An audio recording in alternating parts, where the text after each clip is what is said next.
My iPhone, always my iPhone, my Wahoo and a spare, a cash battery. Food pouches, socks, gilet, buff, watch, long fingered gloves. I'll take a mini pump, 2 tyre levers just in case. Down jacket, pump, Swiss Army knife, little rag for wiping the chain. Bivvy and a silk liner, bibs, jersey, base layer, gilet, rain jacket. Sleeping mat, little blow-up pillow. Spare USB cable for the phone and for everything. Suntan cream, inhaler, toothpaste, toothbrush. Some headphones, some food and water. Passport, e-hic, charger, charging cables, waterproof bags, water bottles. And that is probably it. You are listening to Service Course by the Cycling Podcast in association with Rapha, the stories behind the bikes. Hi Tom, looking forward to our gravel ride next week. I'm just at Canyon HQ about to pick up a bike. Right, Kira, this gravel ride, I'm looking forward to it. I've planned a route. We're going to do the Longdendale Trail, which is, conveniently, it's right near my house in Glossop. But we're going to do it with a twist, hopefully, because if we can, when we get to the end of the Longdendale Trail, we're going to take a secret road. But that might involve crossing a river. Look, it'll be fine. Don't worry about it. Service Course by the Cycling Podcast with Tom Wally and Kira McVitie. So we were played in there by Jonathan Rankin and Matthew Faulkner listing all the kit that they take with them when they're taking part in rides like the Transcontinental, which they've both been doing.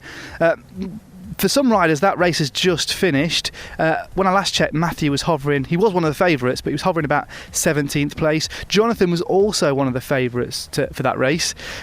He was leading the race, actually, but unfortunately scratched just before control number 3. I'm Tom Wally. I'm with Kira McVitie. Hello, Kira. Hi there, how's it going? Kira, are you impressed with where I've brought you for our ride today? I am dead impressed, Tom. You have not let me down. I forget the name of where we are. You'll have to... Well, we're on the Longdendale Trail, which is a sort of gravel trail that runs from Glossop alongside the Woodhead Pass. We're looking at the Woodhead Pass right now, which is not too far, from those who know, not too far. Well, it's basically, if you turn off it, you're on Home Moss, which is where the riders came over in the Tour de France in 2014. And the reason we're on this ride on the gravel is because today's show is all about gravel rides and adventure rides and the tech and the kit that goes into them. We've got interviews with Sam Pickman, who designed and made probably the most successful gravel bike of the moment. We're also going to hear from some of the mechanics at the Tour de France talking about gravel bikes and the implications of having gravel in some of the Tour de France stages. And we'll hear again from Jonathan Rankin and Matthew Faulkner talking about the essential kit and essential tech that you need when you go on these 4,000 kilometre adventure rides. But Kira, you're also today debuting a new bike. So I'm here at Canyon HQ with Jack Noy from the marketing department, and you're kindly going to lend me a Grail. Can you tell me a bit about it? Yeah, that's right. So we've got a Grail CF here for Kira. It's our sort of flagship gravel bike. Underneath this is an alloy version, but this features the almost iconic now, the double-decker handlebar. Quite controversial. So what's the theory behind those handlebars? I think the way people use gravel bikes and the kind of riding it promotes is a lot of the focus on comfort over long distances. And the idea of this is to provide great compliance and comfort while you're on the tops and putting in the miles, but then great stiffness and control when you're in the drops and wanting to attack or negotiate technical descents. Plus it looks absolutely mental, and I'm pleased to see the tan wall tyres too, so thank you very much. Yeah, that's a new addition for this year. Long may it continue. Couple of bits of feedback from episode 1, Kira. Adam Cotham says, good chemistry. Did well to manage that in episode 1. What I would say in terms of a build is that it felt as though it jumped from topic to topic a little. Could have done more with both the bike show and the ride. So maybe deeper diving into one topic. And Rob Sun said he enjoyed the interview with Rob Hales and would like to hear more interviews from techie ex-riders, and he'd like a pro race focus, but the tech was a bit too light touch. And we got this from Justin Hills, who suggested some potential topics, including what's the deal with 6.8? 6.8 kilograms is the weight limit that the UCI put on bikes. And obviously not all bikes weigh the same, so a lot of mechanics have to do hacks to reach that limit, but also bikes can be made way below that limit. And so it is a bit of a debate about whether that rule is still fit for purpose. So we put that question to some mechanics at the Tour de France. Hi, my name is Pim Heemskerk and I'm mechanic for Team Sunweb. Yeah, I think the weight limit can be not abandoned, but can be lower.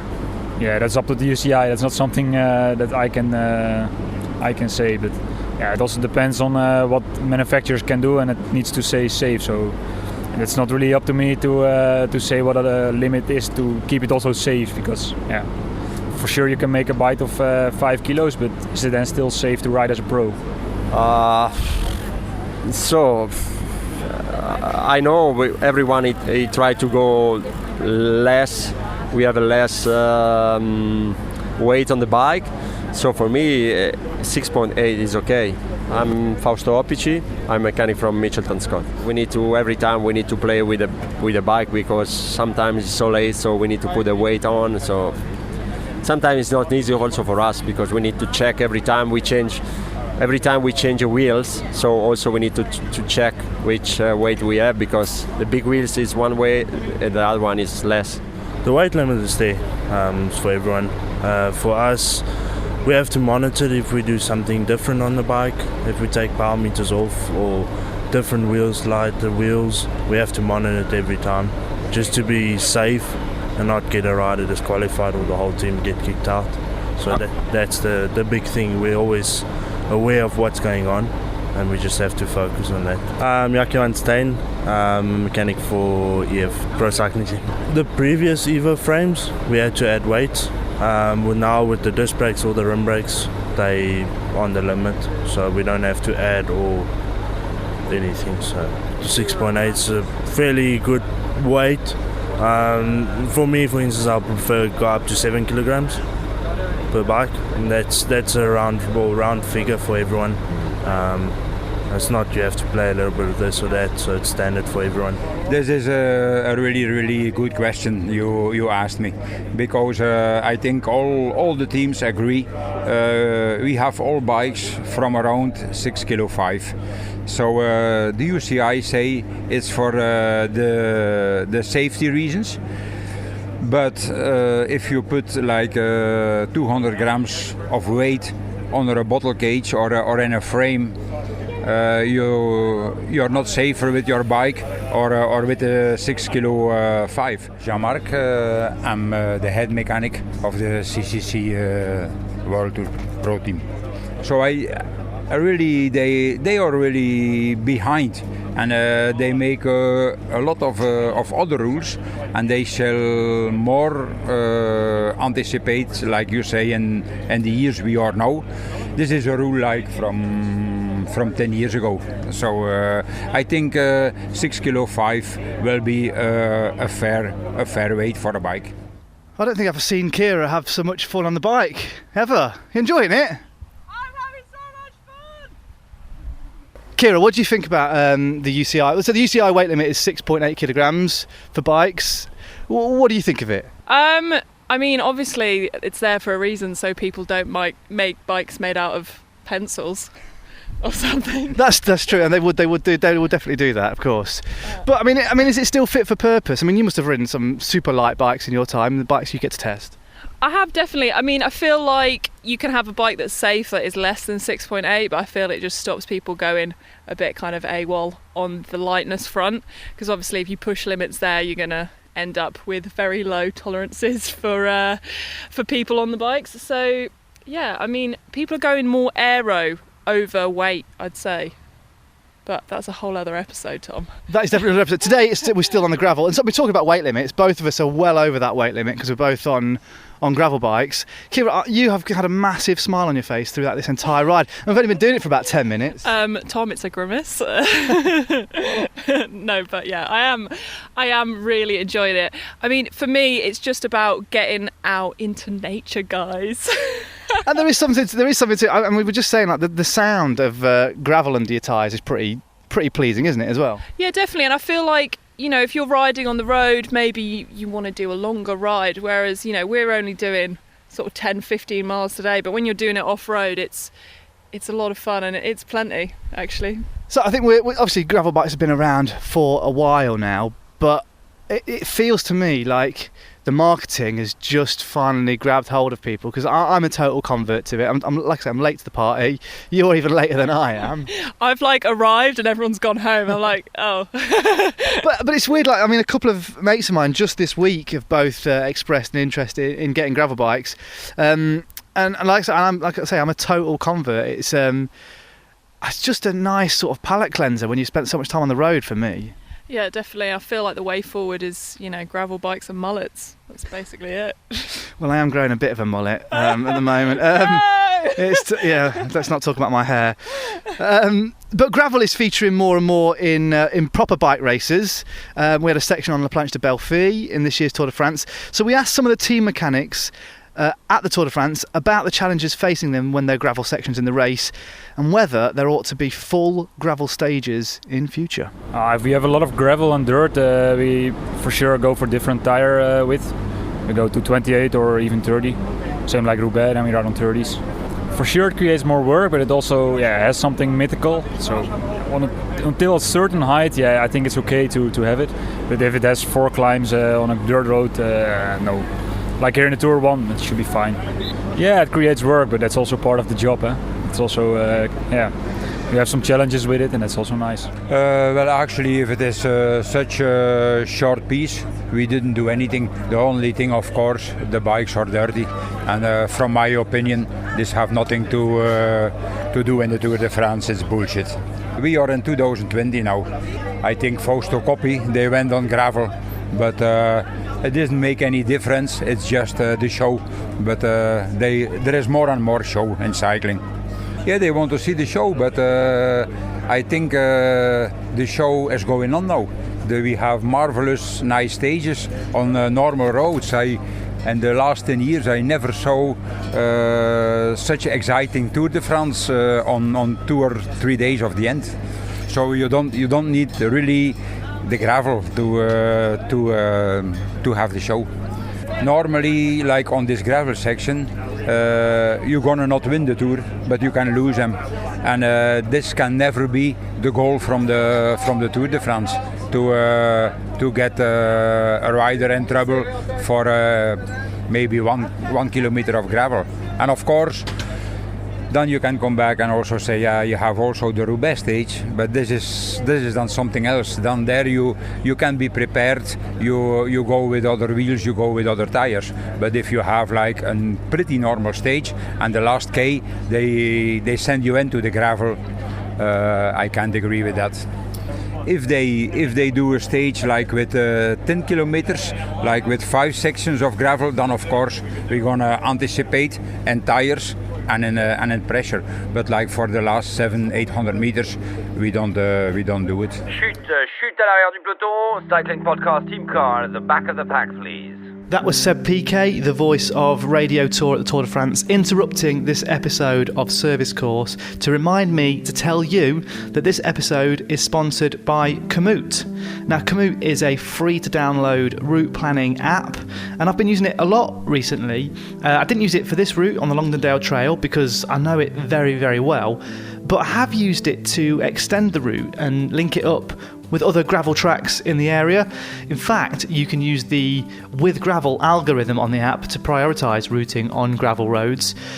The great thing about Komoot is it does help you to discover the off-the-beaten-track, quieter roads, and you benefit from other locals' tips and recommendations when venturing into unknown territory. Something that's really vital. I've often used other route planning apps, and I've had mixed experiences. I've ended up on a motorway in Girona when that was supposed to be the best route. And around here where I live, I've planned long 100-mile routes and ended up on single-track roads on my road bike, which, you don't want to do. But with Komoot, you can avoid that because it tells you exactly the surface and the type of road you're going to be riding on, and even the type of bike that it's appropriate for. Not only that, but members of the Komoot community also share highlights from their local area. For instance, places to stop and take in the views, good cafes, good downhills, good climbs. As I said, the app is free to download, but Komoot are offering Cycling Podcast listeners a free regional map bundle of their choice. So for these regions, you can save your routes for offline use turn-by-turn voice navigation, even track rides in flight mode. All you need to do is go to Komoot, that's KOMOOT.com/G, and enter the code CYCLINGPOD, all in capitals. Sign up, plan a route on Komoot, and enjoy the outdoors. Kira, what are we looking at? A bit of water, mate. That is a reservoir. She paints beautiful pictures with her words. That is a reservoir in front of us. We're just about halfway down the Longdendale Trail, looking out over a reservoir. Beautiful hills in front of us, beautiful hills behind us. You live in a lovely part of the world, I must say. Well, do you know what? It's great. Thank you for joining me up here, because I do like to share these roads with people. You're the first person that's ever come for a bike ride with me on these roads. Oh, that's kind of sad for you. Yeah, you're just telling everyone you have not many friends. It's a sad indictment of my life. Gravel bike for those who don't have friends. Look, it helps you to meet people and to get out there. In fact, actually, I did. Talking about meeting people, I did my first ever proper gravel event recently. I mean, we'll say it was proper. It was only small scale, about 40 or 50 riders. And it was called the Ronde van Vegas. So here's what went down. And first of all, I asked a few of the riders to tell me about the setup of their bikes. Oh, by the way, there's a little warning here. You're going to hear some very, very strong East Midlands accents. So strong that I can almost feel mine coming back on. Well, I've got a Planet X XLS. Just changed the wheels. I put some Hunt wheels on it. And yeah, ride's good. Anything in particular that you've done for this sort of riding, tyres-wise or elsewhere? No, I've just got some Schwalbe X1s on there, tubeless. My bike setup, I'm riding a Boardman CX Team, so cyclocross bike. This is my spare, so it's my training bike as well for off-road stuff. Dead simple setup really, pretty much as it came out of the factory, but with a different set of wheels, upgraded, and tubeless tyres. So Schwalbe X1 tyres, because they stick like the proverbial. So I've got a Canyon Grail, the SL Superlight. So yeah, it's a kind of the 2018 model. So it's got like the carbon hover bar for suspension and the split leaf saddle for a little bit more give. Partial solution to a problem, but it, yeah, as I say, you know, when the niggles set in, it helps a little bit, as does, but you know, just as much as reducing the pressure on your tyres, obviously. But yeah. So when you say the hover bar, it's that sort of double decker. It's like a pair of bars, isn't it? Yeah. So yeah, it's not much good on the downhills, where you would need perhaps a little bit of suspension, but on the kind of, I suppose, on a little bit of a decline, and generally the flat, yeah, it takes a sting out of when you're doing long distances. I love it. I love anything a little bit quirky, a little bit different, and yeah, I know it's not for everyone's taste, but you know, it's yeah, I like the gun position on your downhills as well. So. It's Ridley X Ride. I've bought it new for this year's cross season.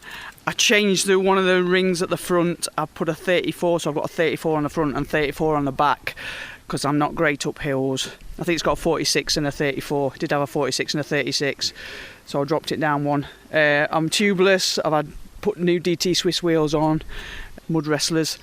Be all right for this. I think I'm going to change them for cross when it gets muddy. Right, so my bike set up then. So I'm riding my old Canyon Inflight AL 9.0, which I think I got in 2015. It's a cross bike, but I've made some modifications to it for gravel. So the big thing is I've put on Specialized Pathfinder Pro tubeless tyres, which I'll be running at about 40 psi. A couple of other little things I've done to it. To the valves, I've added a couple of valve bobbins from 76 Projects. They are handy little sort of like little tiny balls that you put on the valve stem, and they come off and they'll take out the valve core really easily if you need to reseat a tubeless tyre while you're out on the road.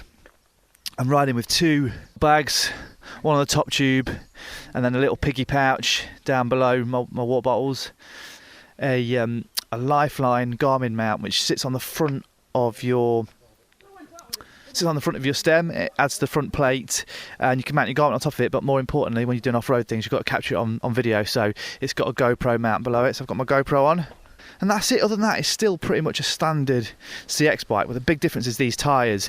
And I've got to say, I've been really super impressed by them. The interesting thing about these tyres is they've got a nice bit of grip on them, but down the centre, they're pretty slick, which means on the road, sometimes I hate riding knobbly tyres on the road. You just feel so sluggish. But actually on the road, they handle pretty quickly. So let's see how they go off-road. So this is my first big gravel adventure, Ronde van Vegas 2019. Let's head off. I've just taken a moment out, about halfway through the Ronde van Vegas.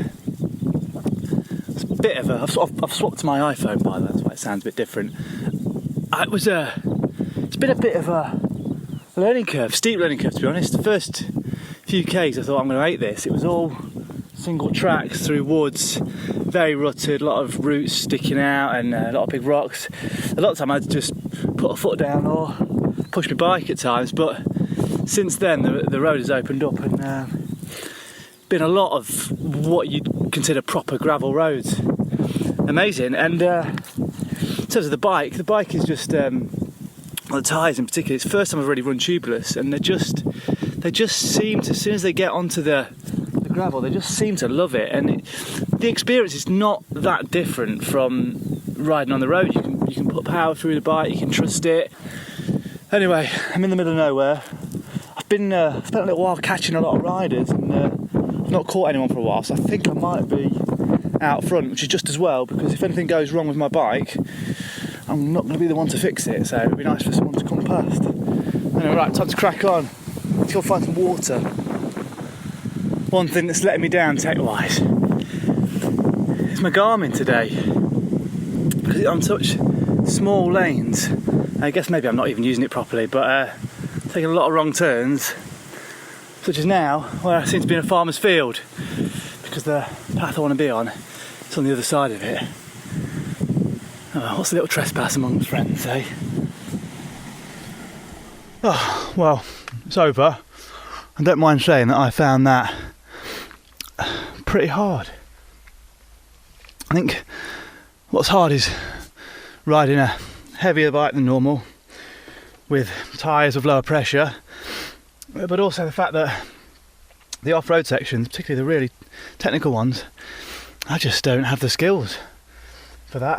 I haven't learned them, so found it difficult. But on the technical side of things, I've got to say the new tubeless Pathfinder tyres that I've put from Specialized Pathfinder Pros on my cross bike have turned a bike that I actually used to loathe and just leave in the shed into a bike that I absolutely adore. It's so much fun to ride, both on tarmac. At the end of this race ride, as we were coming in, it ended in a little sprint finish between me and another lad. Even though it turns out we were the second and third people in, I pipped him at the line. But it was for nothing, just for the podium places. But yeah, my bike, on the gravel, it was sensational. On the road, on tarmac, better than an equivalent bike or an equivalent tyre.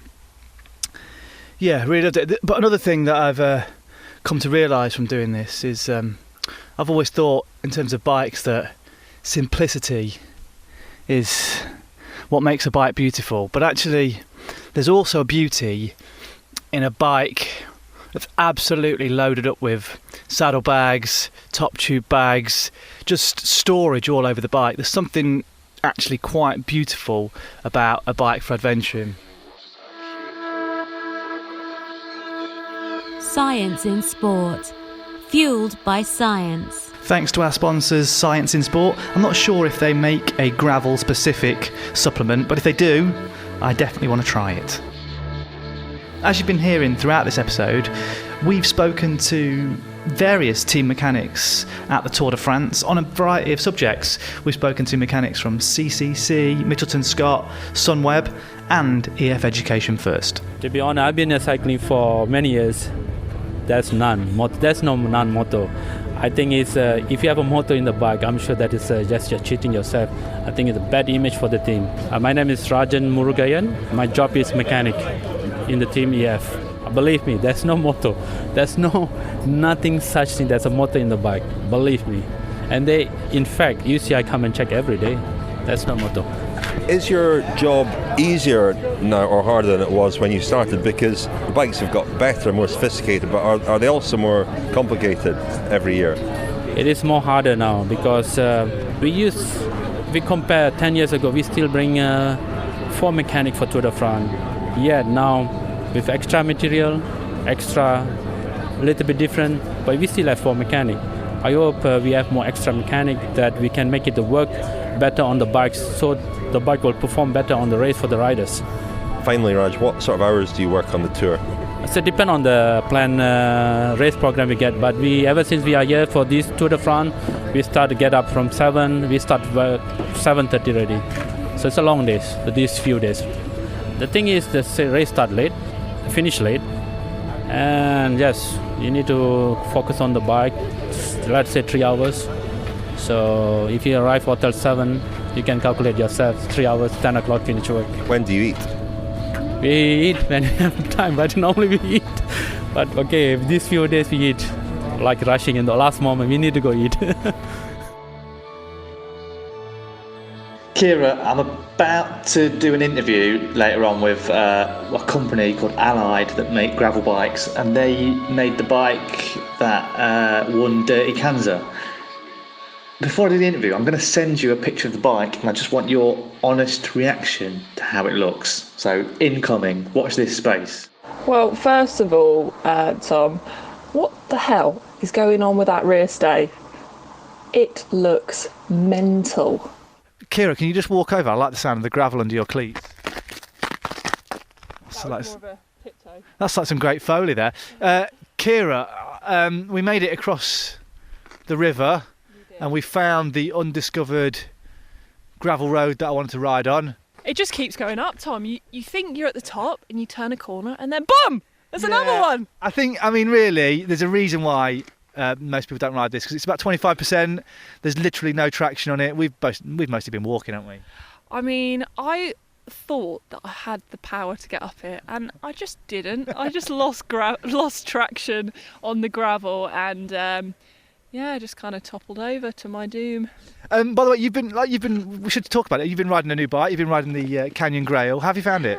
Do you know what? It has really surprised me. I've ridden a bit of cyclocross, a bit of mountain biking, but I'm just kind of amazed how set up this bike is for gravel. I mean, obviously it's a gravel specific bike, but the disc brakes are super smooth, the Tamwell tyres look great, and I have to say I've got no complaints when it comes to the handlebars. They look a bit crazy, a bit controversial, but I mean, I'm just sticking to the tops, guys, so what do I really know?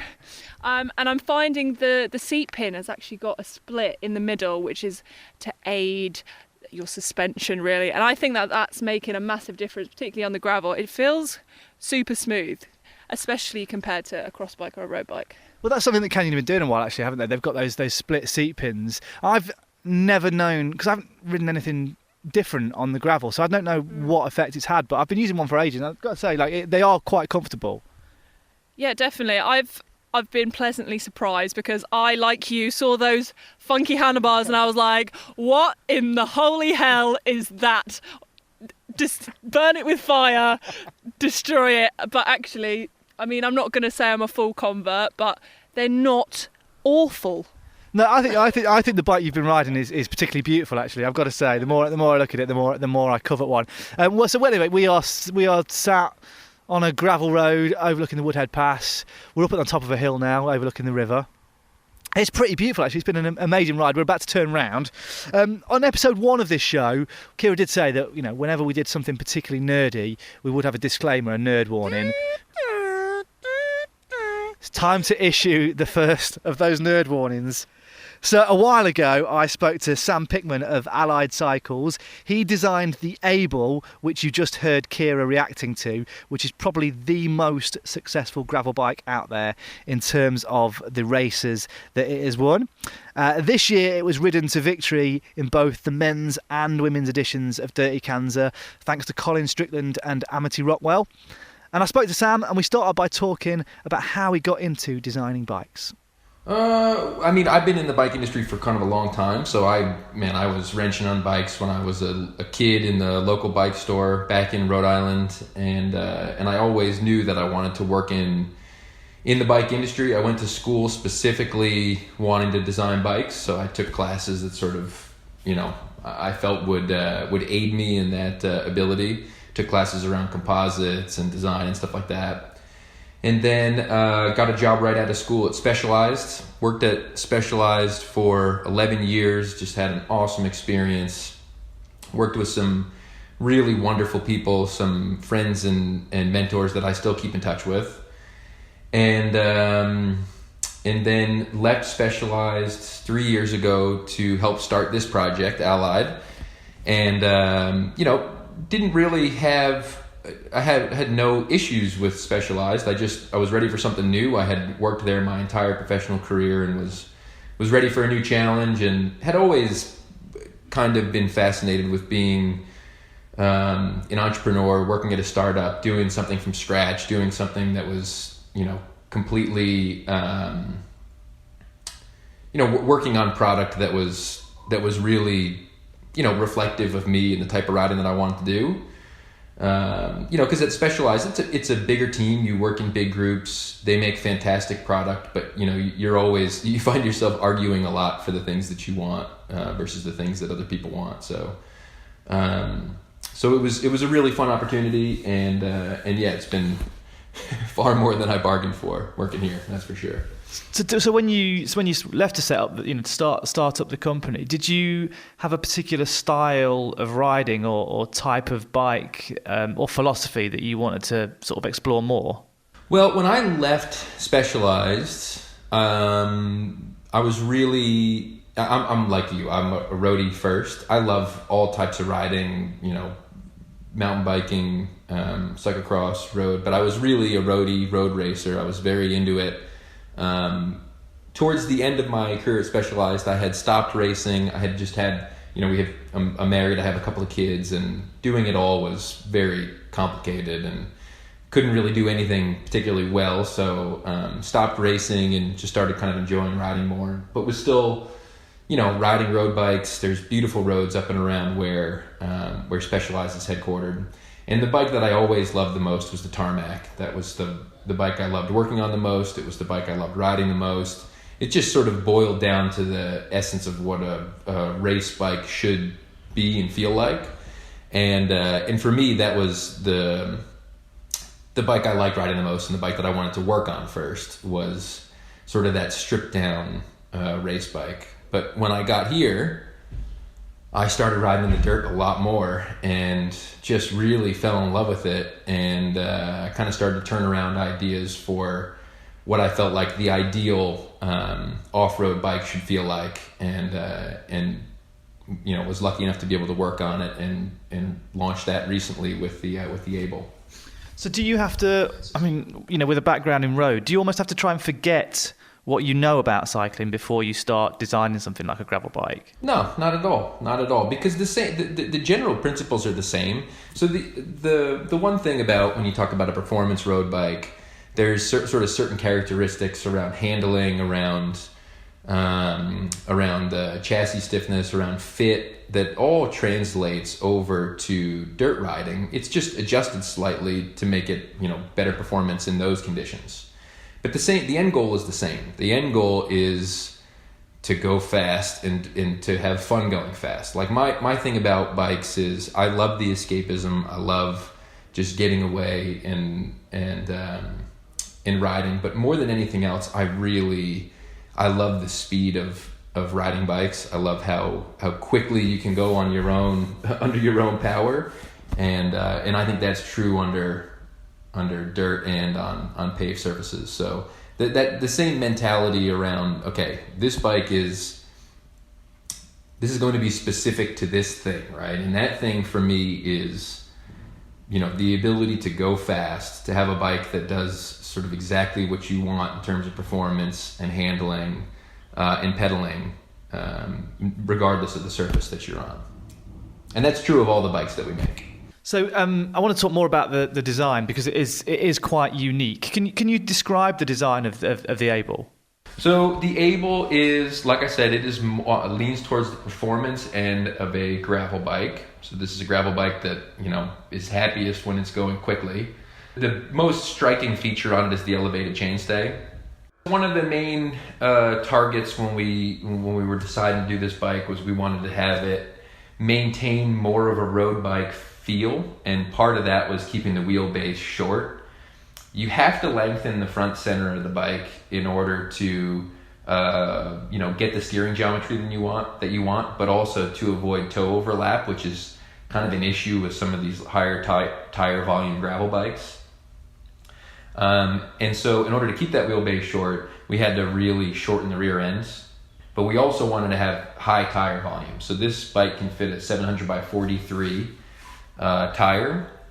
And, with most bike design, you get into sort of a packaging exercise.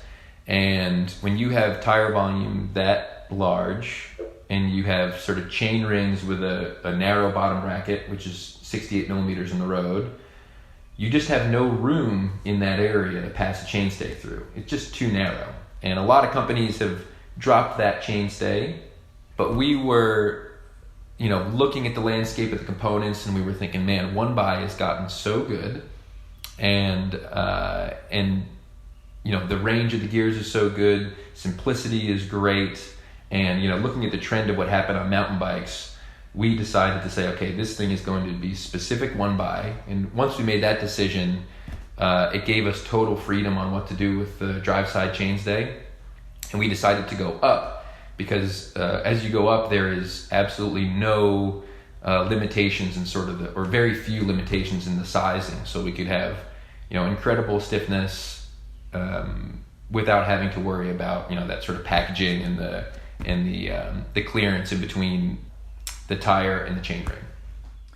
So we're at this. We're at the start of this. It feels like we're at the start of this sort of gravel bike revolution, and I guess at the moment we're sort of seeing the very first iterations of gravel bikes and what gravel bikes are. But obviously they're going to develop over the time. How do you see this type of bike developing and changing? Well, I think it already sort of has. We're already sort of seeing that play out. Everybody sort of has an interpretation, right? Some people are going more towards, a mountain bike thing with suspension and dropper posts, etc. Some people are going a little bit more towards the road side where it's stripped down, slightly more aggressive. And then others are going towards, kind of a long-range cruiser with really long wheelbases and sort of very laid-back geometry, almost like an endurance bike with very tall head tubes, short reach, sort of almost replacing what that endurance bike is. And those bikes are used for sort of more cruising, backpacking, etc. So I think you're already sort of seeing that discretization of the gravel bike. I think when it was first launched, the gravel bike was sort of great because it was sort of the quiver killer, right? You could go put fat tires on it, you can go ride it on some dirt, you can go put some narrow tires on it and go ride on the road. And I think that's still true of some of the models. But in a lot of ways, it's actually started to fragment into sort of these very specific uses. And I think that's pretty standard for any segment. People get out and start enjoying these things more, and they start to, make designs that are specific to the riding that they're doing, or, the type of company they want to be, or the riders they identify with. I think in terms of the future, I don't think it's too much of a stretch to say that the e-bikes and gravel bikes are going to start to meld here pretty soon. I think that's probably a year away from that. I don't think it takes a rocket scientist to figure that out. I think there'll be a lot of sort of fun and funky suspension ideas around gravel to get sort of that 30 millimeters of travel. Telescoping fork is kind of overkill for about 20-30 millimeters travel, and so I think you'll see a lot of companies trying to come out with sort of creative solutions around that. But yeah, I think it's always difficult to say, but I would say that's my best bet. Kira, now you've been won over by the Canyon Grail and the what do you call them? What do you call those handlebars? They are the gravel cockpit, I think. The gravel cockpit. Well, you know, they are sort of a double-decker handlebar, and you've got, you know, we've both grown quite used to them. Both think they're quite beautiful. Have you, with the Allied Able with its asymmetric chainstay, have you been able to see the beauty in that bike now? I mean, I'm coming round to it, but I partly think that with bike frame design, you know, is there a lot of scope of change that people can make? So part of it, to me, I'm like always sceptical that it might just be a gimmick, you know. So I think by actually testing the bike like I've done today, I'm feeling like maybe it's not a gimmick. Well, Sam Pickman, obviously, there, you know, he described exactly why they put the chainstay there, so they can make the bike much shorter. And it's one of the things in a frame that can make a difference to making a bike shorter. At the start of the show, we were played in by Jonathan Rankin and Matthew Faulkner, two riders who were taking part in this year's Transcontinental race. They listed the kit that they take with them on these huge adventure rides. We'll play out with both of them now. I spoke to them ahead of the race, and obviously it played out very differently for both of them. We spoke about the choices they make when it comes to their bike setups when they're about to try and ride 4,000 kilometres. It's a 4,000 kilometre bike ride. Like, so much can go wrong. You read some really good people have injuries 2 days in. I hope I don't have an injury, but you know, it can happen. And if you base everything on winning or finishing or doing, you know, whatever it is that you aim to do, that could go completely wrong and you could be absolutely devastated. So I suppose at the moment I'm just happy that I've done everything that I feel like I can, and we'll see what happens after that. My name is Jonathan Rankin. I'm racing the Transcontinental race this year as a solo racer. I've spent a lot of time training and I'm pretty excited to get going now. I would never say that I feel like I've made many mistakes with my, I guess, ultra racing kit, but what's changed is it's just got smaller from those first trips and lighter. You learn so much when you do these races. You learn so much about yourself, about what your kit can and can't do, and what you can and can't do. Hi, I'm Matthew Faulkner. I'm cap number 2 in this year's Transcontinental race. I guess you make a lot of assumptions about lighting and battery power and how long stuff will last. It's kind of a small thing, and maybe it's not as important, but the ability to charge stuff on the go with it from a dynamo hub. Stuff doesn't always last, especially when you're bouncing across the bumpy roads of Europe.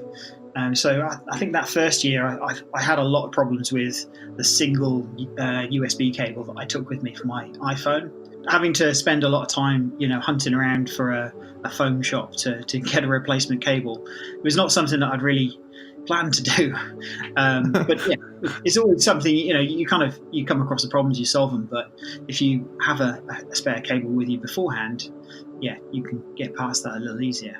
I'm an analytical person in terms of, certainly from last year, after I finished, almost the first thing I did when I got home was put 60 titles in a Word document, which were basically every single item that I took on the race, and basically analysed them.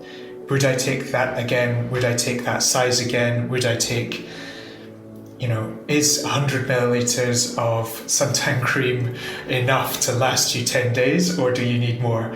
That it's like that kind of detail that I am good at, and I suppose like I almost need something to obsess over in my brain, and like the Transcontinental and the race has allowed me to obsess over things, and so that kind of analysis of my kit from last year to this year, you know, is essentially what I did to try and improve on anything, or just to try and remember when I came to buying the little bits and bobs this year, remember what I thought last year and what I wanted to change.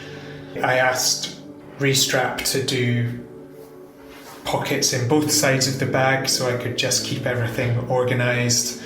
That was a kind of custom thing which I realised that I wanted. But really there's the equipment that I take is very much kind of off the peg, and actually I'm very happy with it. It's quite simple, I suppose. A comfortable but also durable and quick bike is important. So I've got a titanium curve Belgie Spirit. I've been using it now for the past 2 TCRs. So I did it again in 2017 and 18 on this bike. Just having a reliable bike, a strong tool, and you can adapt it and adjust it to make it more durable and suitable, and you can add on kind of customizations to it. So adding in a dynamo hub, for example, to give you the power on the way. Just having a bike that generally is adapted to going far quickly. This year I'm supported by Fairlight, and so I'm riding the Secan, which is a steel bike. I rode a steel bike last year. I'm very happy with steel. It's comfortable. Tyre choice, I'm going with the Continental GP 5000s, which I think they're a good solution. They come up at about 32 millimeters, 33 millimeters on the wider rims that I have. That hopefully should keep it pretty comfortable, and they're quick enough that on the road you're moving relatively quickly, and on the gravel sections they're wide enough that you can ride most of it, and if I have to get off and walk some bits, that's an acceptable sacrifice for me. I think one of the key adaptations is around gearing. The first 2 races I had on like a 52-36 chainring and 11-32, but last year I switched to a 48-32. So just basically, you don't need the top end gears. You're never going to be using them, and if you do, you're probably going to be just wasting energy. That sort of thing. Actually, the one thing I have improved on is on the aero bar armrests. I've bought some kind of thicker foam, which last year I was spending so much time in the aero bars that the foam just squashed, and I was basically had my elbows on metal plates by the end of it. So now I have, I think it's called Evazote foam, and I tried a few different densities of it just to kind of get the best option, which gives you a bit of cushioning but also is sort of squidgy enough that you're not getting jarred around by the bumps. One of the things I'm really interested in, and this you get this from the amount of time you spend on the bike, you learn a lot. Are there any unique customizations that you've made to your bike, or little hacks that maybe only you use? Not that many, I guess. So, something like lowering the bottle cage, so you can get these adapters for the bottle cage, so you can fit bigger bottles and a frame bag in. Adding a bottle underneath the down tube. They're not really that specific, but just being able to bolt on additional stuff is quite handy. Some people run with just lights. The first time I tried dynamo lights, I was just blown away by how convenient they were. I almost ride with my dynamo lights all the time, just to be seen. I am completely sold on a dynamo, and I have one of the Sun dynamos. They're pretty widely regarded as the best option in my opinion. They have a huge service life. I think it's about 50,000 kilometers. Even as much as I've ended up riding, that's 2 years worth of riding, which is a lot. A lot of other racers and in ultra endurance, they do the other things, add in the tri-bars. I'm a big fan of electric gears for these. The first 2 races I did with mechanical gears, I had really bad problems with my hands at the end of the races. And then last year used ETAP with kind of on the end of the aero bars, having the shifters on there. Meant that you're not moving around, you're not having to extend your hand as much. Just much more comfortable. You can stay in a position for longer as well. I do have a power meter. I don't necessarily think it's the most necessary thing for an ultra event. I don't think it adds much weight either, but it's quite nice to have a number there that helps you, helps remind you what power you're doing, and showing you how you're kind of keeping to your, I guess, plan, if that makes sense, when you're doing a climb, that sort of thing. Well, the sounds of gravel and rivers have been replaced by the sounds of coffee cups because we're in the cafe. Kira, did you enjoy my gravel ride today? I did indeed. You can definitely plan me a route in future episodes. And are you a convert to this sort of riding? I have to say, you might have convinced me there, Tom. There you go, you see. It only took us both a couple of years to get on board the gravel riding train. Mild peril. A bit of mild peril as well, yeah. That is it for this episode of Service Course. Thank you for listening. We'll be back again next month. Not sure what we're doing next month, but it will be something fun and something techie. We'll be back again next month. But until then, all I need to do is say thank you, Kira. Thank you, Tom. And thank you for listening. You've been listening to Service Course by the Cycling Podcast. Music in this episode was by Moscow Youth Cult, and you can check them out via the brilliant Hello Thor records. And this episode was produced by me,